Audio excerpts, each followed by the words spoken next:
Maharashtra news सदैव आपल्यासोबत। दिल्लीमध्ये नेहमी महिलांच्या सुरक्षेचा प्रश्न उभा राहतो। याच गोष्टीचा अंदाज आम आदमी पक्षाच्या महिला आमदारांना चांगलाच आलाय। आमदारांनी एका रोमियोला चांगलाच धडा शिकवलाय।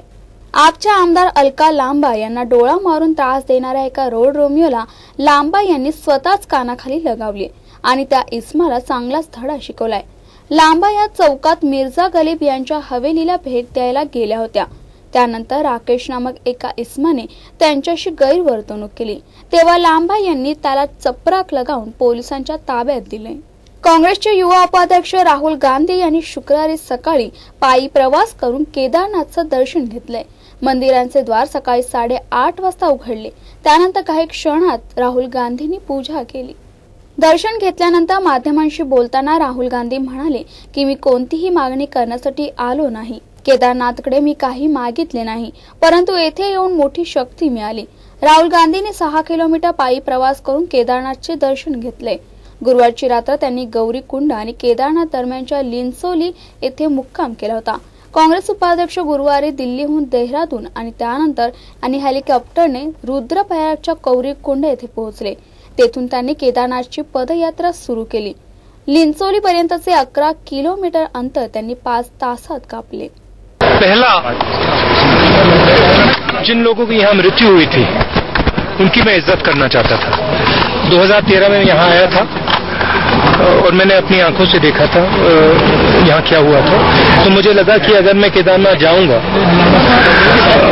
हेलीकॉप्टर से जाऊंगा, तो उनकी इज्जत नहीं होगी। मैंने सोचा कि जिस प्रकार से वो आए थे उस प्रकार से मैं भी आऊं। पहला मेरा लक्ष्य ये था। दूसरा लक्ष्य था कि यहाँ पे बहुत सारे लोग काम करते हैं। पोर्टर्स हैं जिन्होंने आपके कैमरे उठाए, डाइस ले जाते हैं, लोगों को ले जाते हैं। उनको काफी मुश्किल हो रही है, कष्ट हो रहा है, घबराए हुए हैं। घबराए हुए इसलिए हैं क्योंकि यहाँ पे ट्रेजेडी हुई थी और जो यहाँ आमतौर से टूरिस्ट आते हैं उनको भी थोड़ी डिस्कम्फर्ट हो रही है, घबराहट हो रही है कि भाई जाएंगे तो कुछ ना कुछ खराब हो सकता है, गलत हो सकता है। तो मैंने ये भी सोचा कि अगर मैं पैदल चल के जाऊंगा तो ये जो हमारे भाई हैं यहाँ पे जो काम करते हैं, जो मजदूरी करते हैं, उनको थोड़ा फायदा होगा, लोग आएंगे, लोगों को डर कम लगेगा। ये मेरे 2 लक्ष्य थे। जब मैं मंदिर में जाता हूँ तो मैं कुछ मांगता नहीं हूँ, मेरी आदत है, मैं बस जाता हूँ, मांगता नहीं हूँ। मैं मंदिर में गया, मैंने कुछ मांगा नहीं, मगर मुझे जब मैं अंदर गया मुझे आग जैसी शक्ति मिली। मुंबईमधील घडलेली अतिशय लाजिरवाणी घटना जर रक्षकच भक्षक बनले असतील तर सामान्य माणसाच्या सुरक्षेचं काय असा सवाल उभा राहतोय। एका महिलेवर MIDC मधील 3 पोलिसांनी बलात्कार करून रोख रक्कम हडपल्याचा आरोप महिलेने केलाय। महिलेच्या बलात्काराच्या आरोपावरून मुंबईतील MIDC पोलीस स्थानकातील 2 पोलिसांसह 6 जणांना ताब्यात घेण्यात आले। 21 एप्रिलला संबंधित महिलेनं पोलीस आयुक्तांना मदतीची याचना करणारा मेसेज केला होता। या मेसेज नंतर आयुक्तांनी महिलेची भेट घेतली आणि मुंबई पोलीस दल पूर्णपणे पाठीशी उभं राहील असं आश्वासन दिलं। मांजामुळे पक्ष्यांना खूप वेळा अपघात झालाय, म्हणून ह्यावर बंदी घालण्यासाठी महत्त्वपूर्ण निर्णय राज्य सरकारने घेतलाय। धारदार मांजांमुळे आकाशातील अनेक पक्षी घायाळ होऊन मृत्युमुखी पडण्याचा प्रकार सर्रास घडत होते। नागपुरातील ही प्राणीप्रेमी संस्था पेटाचा या संदर्भात गेल्या अनेक वर्षापासून न्यायालयीन लढा सुरू होता। खरे प्राणीप्रेमी संघटनाच्या लढ्याला मोठं यश आलं असून मांजार बंदी घालण्यात आली आहे। दिवसेंदिवस अपघातांच्या प्रमाणात वाढ होताना दिसत आहे। अशा अपघातात कितीतरी निष्पाप लोकांचा बळी गेलाय, परंतु यावर आतापर्यंत कोणत्याही प्रकारचे ठोस पावले उचलली नाही। असाच एक अपघात बिलासपूर येथे घडलाय। ही महिला एका बेशुद्ध अवस्थेतील आई आहे। सध्या ती जखमी झाली असून बेशुद्ध पडली आहे। मात्र असे असतानाही ती तिच्या मुलाची भूक भागवत आहे। या आईचे नाव दुर्गा आहे। दुर्गा तिच्या पती अजय, दीर अशोक चव्हाण आणि तिचा 1 वर्षाचा मुलगा अखिलेश यांच्यासोबत बाईकवरून बुरका गावाला जात होती। परंतु बिलासपूरच्या तखतपूर जवळ त्यांच्या गाडीला अपघात झाला। बेलसरी पुलाजवळ एका वेगाने येणाऱ्या कारने दुर्गा यांच्या बाईकला धडक दिली। ही धडक एवढी जोरदार होती की बाईकवरील सर्वच जण उडून दूर दूर पडले। या अपघातात अजय गंभीर जखमी झालाय, मात्र दुर्गाला कसलीही दुखापत झाली नाही, परंतु ती बेशुद्ध पडली होती आणि तिचा मुलगा अखिलेशला भूक लागली होती। अखिलेश सरळ त्याच्या आईकडे गेला आणि स्वतःची भूक मिटवू लागला। BSNL धारकांसाठी नवीन सुविधा उपलब्ध झाली असून ही सुविधा 1 मे पासून सुरू होणार आहे। 1 मे पासून कुठल्याही राज्यातील BSNL धारक रात्री 9 ते सकाळी 7 वाजेपर्यंत कोणालाही मोफत फोन करू शकतात। इंटरनेट न वापरणाऱ्या ग्राहकांनी लँडलाईन फोनचं कनेक्शन तोडण्यास सुरुवात केली। हे ग्राहक BSNL पासून दुरावत आहे। मुंबईतील मरीन ड्राईव्हच्या समुद्र किनाऱ्यावर डॉल्फिन मासा मृत अवस्थेत आढळून आलाय। हा डॉल्फिन 10 फूट लांब असून पहिल्यांदा इतका मोठा मासा मुंबईच्या मरीन ड्राईव्हवर आलाय। मरीन ड्राईव्हच्या समुद्र किनाऱ्यावर मृत डॉल्फिनला पाहण्यासाठी मुंबईकरांनी एकच गर्दी केली होती। मुंबई महानगरपालिका आणि वन विभागाच्या कर्मचाऱ्यांनी क्रेनच्या साहाय्याने डॉल्फिनला पाण्याबाहेर काढले। महापालिकेच्या कर्मचाऱ्यांनी डॉल्फिनला कचऱ्याच्या डब्यात भरले, त्याऐवजी मासा वन विभागाच्या कार्यालयात देण्यात यावा असे ठाण्याचे वन निरीक्षक KP सिंह यांचं म्हणणं आहे। सांगली जिल्हा प्राथमिक शिक्षक सहबँक लिमिटेड सांगली पंचवार्षिक निवडणूक 2015-2020 याकरिता सांगली जिल्हा तरुण प्राथमिक शिक्षक मंडळाने माजी आमदार शिवाजीराव पाटील यांच्या नेतृत्वाखाली एकूण 21 उमेदवार उभे केले। सर्व उमेदवार हे जाणकार असून त्यांचे शिक्षण क्षेत्रात कामगिरी चांगली असून हे सर्व उमेदवार सध्या कार्यरत असणाऱ्या सर्व संचालक यांनी बरेच घोटाळे केले असल्याचा दावा केलाय। यामध्ये अनधिकृत 35 कर्मचारी भरती केले असल्याचं उघडकीस आलंय। असे अनेक प्रकार घडत असल्याचे माजी आमदार शिवाजीराव पाटील यांनी गरजा महाराष्ट्राशी बोलताना हे आरोप केले। या सर्व घोटाळ्यांना पायबंद घालण्यासाठी आमच्या पॅनलला विजयी करा असे आवाहन केले। महाराष्ट्र राज्य प्राथमिक शिक्षक संघ ही 100 वर्षापूर्वीची संघटना आहे। त्या संघटनेचंच सांगली जिल्हा तरुण प्राथमिक शिक्षक मंडळ हे बँकेकरता पॅनेल आहे। 1966 सालापासून आम्ही हे पॅनेलच्या तर्फे निवडणूक लढवित आहोत।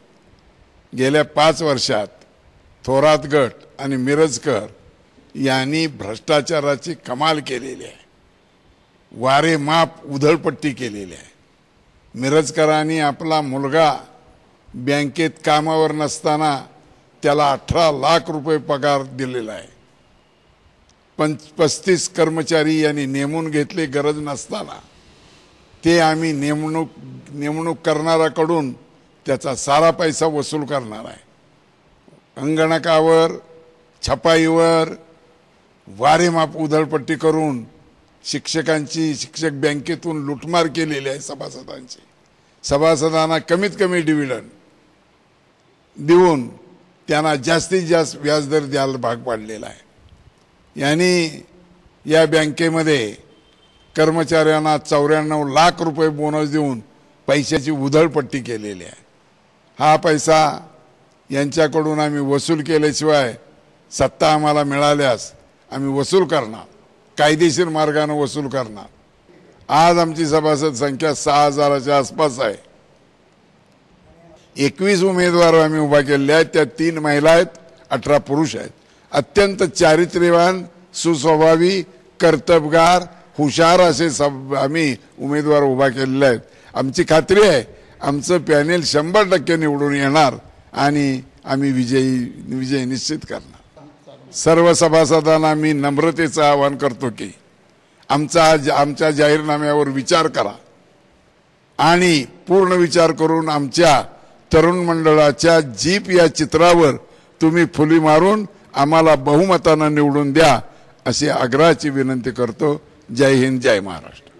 जिल्हा प्रतिनिधी अरुण मोडकसह ब्युरो रिपोर्ट सांगली। पुढील बातमी आहे बुलढाणा येथून। बुलढाणा जिल्ह्यात सामान्य जनतेच्या आरोग्याशी खेळणाऱ्या बोगस डॉक्टर जे जिल्ह्यात वेगवेगळ्या तालुक्यात छोटे मोठे हॉस्पिटल टाकून जनतेला वेठीस धरून त्यांना लुटत होते। कोणत्याही वैद्यकीय डिग्री अथवा परवाना नसताना बोगस डॉक्टर लोकांचा हा अवैध प्रकार राजरोसपणे सुरू होता मात्र बुलढाणा जिल्हाधिकारी किरण कुरुंदकर यांनी हा विषय अत्यंत गांभीर्याने घेऊन या बोगस डॉक्टर विरोधात कडक कारवाई करण्याचे आदेश प्रशासनाला दिले आणि प्रशासनाच्या बोगस डॉक्टर विरोधात सुरू कारवाईने बोगस डॉक्टर यांचे धाबे दणाणले। बोगस डॉक्टरांच्या संदर्भात माननीय कलेक्टर साहेबांच्या आदेशाने तालुका आरोग्य विभाग आणि पोलीस विभाग यांचे संयुक्त पथक बनवून तालुक्यामध्ये रेड टाकण्यात आल्या।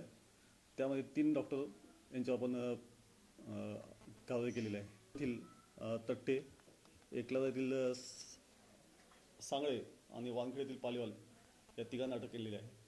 आणि अशा पद्धतीने अजून काही माहिती मिळाल्यास त्यांच्यावर गुन्हे दाखल करण्यात येतील।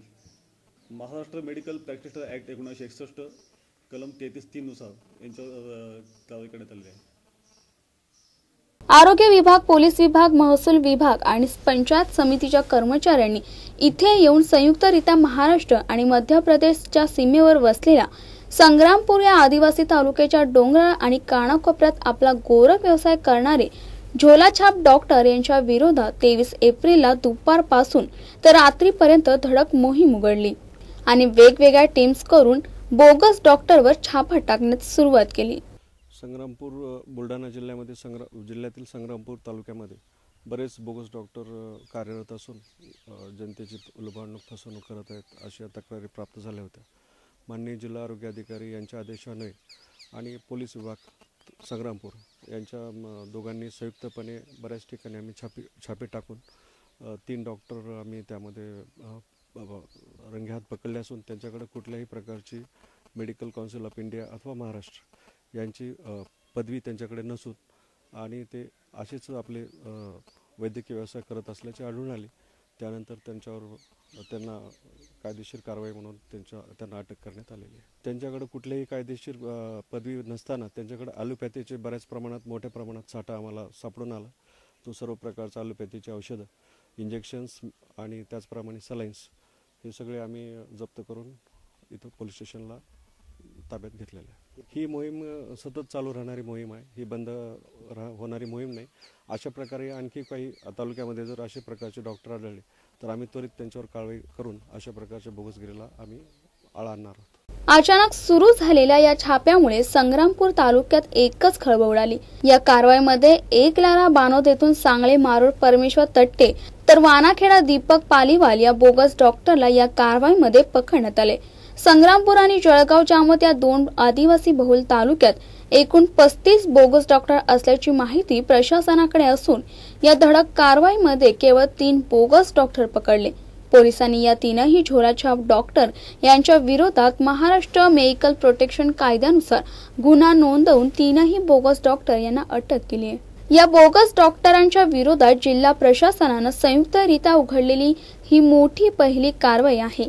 ही कारवाई सुरू होता जळगाव जामोद आणि संग्रामपूर तालुक्यातील इतर 32 बोगस डॉक्टर घरे दवाखाने सोडून फरार झालेत, तर जिल्ह्यात इतर ठिकाणाचे बोगस डॉक्टर या कारवाईच्या धास्तीने परागंदा झाले असल्याचे वृत्त आहे।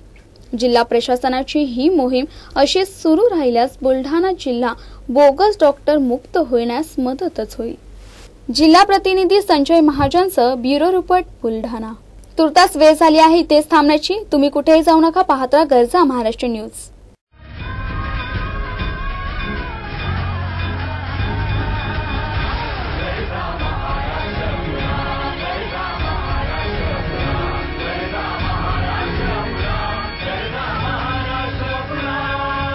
गरजा महाराष्ट्र न्यूज सदैव आपल्यासोबत।